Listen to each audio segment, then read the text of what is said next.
I'm your host, Kat Smith, and I am talking today with Ben Proudfoot, the director of Almost Famous, The Lost Astronaut, and he is also the founder and CEO of Breakwater Studios. Welcome to the show.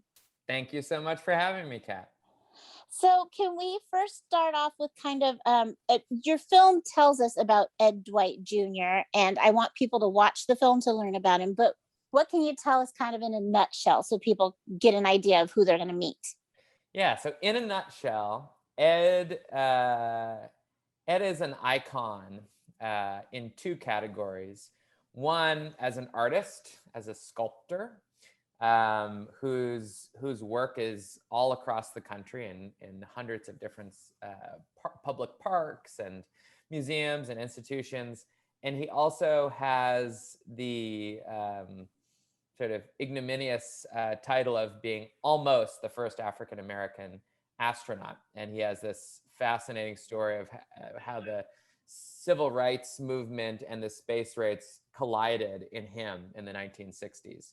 But he never made it to space. And so the film that we made is him telling the story of what happened and how that affected the course of his life. And I usually ask the director of short films this question, and I know the answer to this already. I usually ask, is this a standalone project or do you see the start of a bigger film? And I guess it still is good to ask you that because it is part of a short series, but maybe there is a bigger movie in the future. I don't know what you're thinking. Actually, I think there is an Ed Dwight movie afoot. For my part, it's just meant to stand alone. I'm at least at this stage of my life a short documentary filmmaker and still working on perfecting that medium. But it is talking, as you mentioned, to a variety of films, an ongoing series of films that we're making with the New York Times called Almost Famous, about people who, if history had gone slightly differently, would have likely been household names. And so it fits into that series and all the discussion around, who our society chooses to remember and who it chooses to ignore. I love that concept too. I mean, it's a great idea for a series. And then this film in particular, I really, really enjoyed it. I think one of the fun things for me about film festivals is I love the short film programs. I just love them. It gives you a chance to see so many different filmmakers in one sitting, and they're all it's incredible to me that you can make what feels like an entire movie but in something like 8 minutes. It's fascinating to me, so I want to encourage everybody to watch this one.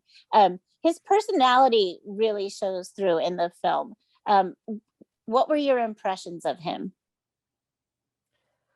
Well, if I can have that much energy and be that sharp, even today at 30 years old, as he has at his age, I would be very lucky. He was running around the studio. I mean, he was just incredibly energetic, very driven, very, very sharp, very quick. Obviously a very gifted oral storyteller as well.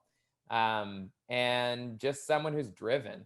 I mean, he just, and the film that we made only captures a small part of his story. I mean, he has a whole career in the aviation industry. He has a career he started a franchise barbecue restaurant business. Oh, wow. Well.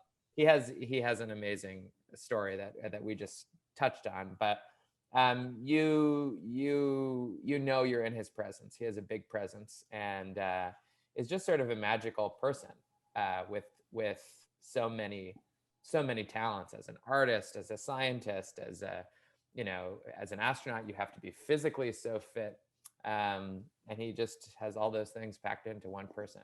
So it's cool to be around him.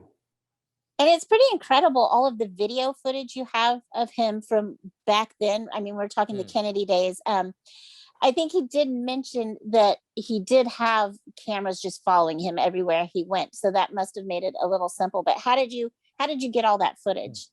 Yeah, it wasn't as simple as you might think. We have a really incredible archival and research team. The film was edited by Nick Wright, and it was him and Sarah Stewart, who is our director of archival, Elizabeth Brooke, our post-production producer. They were all, Dylan Brown, our head of post, and myself. We were all, you know, working to find the specific things. I remember, and we were on a crazy deadline for the New York Times. So the part in the film where he first sees the black pilot in the newspaper, and he talks about, you know, the black newspaper in St. Louis growing up, or Kansas City rather, and we had to track down that newspaper and get a photo, get a scan of that newspaper, and it wasn't very good. But then we tracked down the photographer and we tracked down the actual photo. And so those are fun missions when you're, you know, calling a librarian and saying, do you have this newspaper on this day? Figuring out exactly when it might be. It should be above the fold, and then you get the scan back, and there it is. That's the newspaper that Ed must have seen as a kid. So it was so fun, just tracking down all those little bits and pieces. And you know, we also did a lot of searching for Kennedy footage as well, space race footage, tracking down the exact you know, centrifuge that he had been trained in. It was a blast. I love that part of filmmaking. And then how did this project with the New York Times come about? And how far into it are you? Have you already released other films, or is this the first in the series? So far there are 4 out. It started with a single film about a man named Haddon Salt, who is a Brit who started a fish and chips franchise in the 1960s that was extremely successful, and KFC acquired it and then changed the recipe. And he was kind of on track to be the next Colonel Sanders, but the business kind of went off the rails. And we told his story.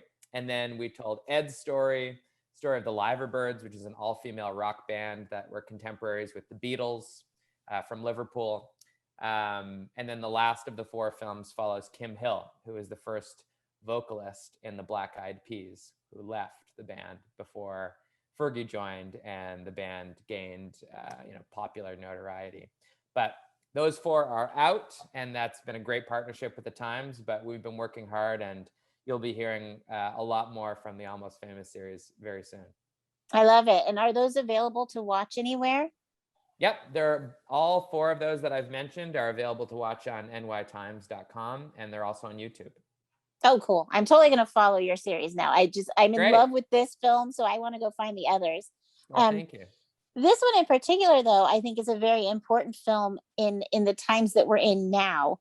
And instead of me sharing my opinion why that's true, why do you think your film is important in this time? And what do you hope that viewers take away from it? Well, I mean, as you know, I think there's a couple different reasons why I think Ed's story is particularly you know, timely, I guess is the word. One, you know, we are all facing a reckoning of the institutional racism in the United States, and we're all trying to understand the context of, you know, what has happened in the past, what's led to this point, so that we can, you know, build a more equitable future. And Ed's story is important because it's not a well-known event in history. It's an elision in history. It's something that could have happened that did not. And I think once you start considering history, not just in context of what happened, but what could have happened if we had addressed, you know, racism and inequality, you know, earlier or more vehemently, et cetera, how history could have turned out differently. And so, you know, with the movement for Black Lives being on everyone's mind, as it should be, I think the story speaks to that. The other thing that the story speaks to is the question of statues and monuments and memorials. And, you know, there's a lot of discussion about who should be in the statue in the town square. And that's something that, you know, Ed has obviously dedicated his life now to, is creating monuments and memorials to African-American pioneers and heroes who we don't see in that setting. And so I think it sort of combines a lot of different threads of public discussion into a single man's story. That was a good segue into my next question, because I wanted to ask you a little bit about the monuments that he creates, since you were there to see them. Um, Yeah. First of all, they're beautiful in the filming of the movie, but I think in person you must have a different experience with them. Can you share a little bit about his artwork? Yeah, and he would call them memorials. Hmm. Um, but they're it's breathtaking. Right when you walk in, there's a life-size sculpture of the President Barack Obama right when you walk in. And it's a huge warehouse. I mean, there must be, I don't know, 2 or 3 thousand individual pieces in there. He has some incredible, some are more like public art, and some of them are just art, that are on different plinths and things that people might acquire to have in a home or a museum. He is incredible with negative space.